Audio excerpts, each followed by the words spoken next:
Yeah, morning trade. Just setting the scene on this Monday morning. And obviously there's a huge amount of event risk. Everyone's talking about the sheer absolute levels of volatility inducing sort of catalyst this week. Now, I don't think you've got the same sort of build-up, the same sort of anticipation as you would do in, say, the September or the December FOMC meeting. But in terms of absolute levels, there's something there for everyone to watch out for. In terms of equity markets, well, the question you've got to ask is, will I be chasing at these levels? Doesn't seem like it's a particularly prudent idea, but yeah, buying pullback seems to be the sort of better trade at the moment. The Nasdaq's where you're seeing that big leadership at the moment. You've got really strong outperformance. We've looked at that on a sort of long-short strategy, pair strategy, if you will, against things like the FTSE and Euro stocks, where you're still looking for a bit of mean reversion in the sort of ratios. But with Alphabet, with Apple, and some of the big blockbuster tech companies to look out for, watch your Nasdaq exposures this week. You are seeing the Hang Seng consolidate a little bit, but I don't think that's going to surprise, given that we have seen that market up 55% since those October lows.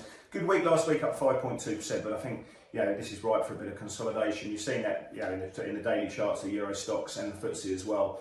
In terms of the S&P, again, this market's doing everything right, but we are seeing pretty low vol there.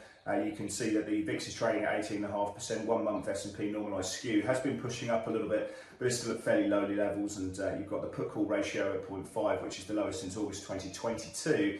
So some of those puts have been rolled off. Now, in terms of FX markets, we are seeing some consolidation at Dixie.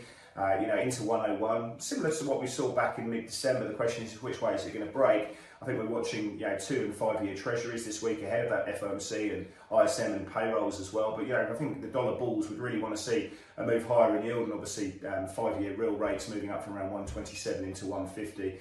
The Aussie really needs a break of 71.42. You've got cable, which really wants to push through 124, and also the euro as well through 109.25 will get that Dixie down. In terms of commodities, we've got gasoline on a bit of a tear at the moment. You've got crude down 2% on Friday.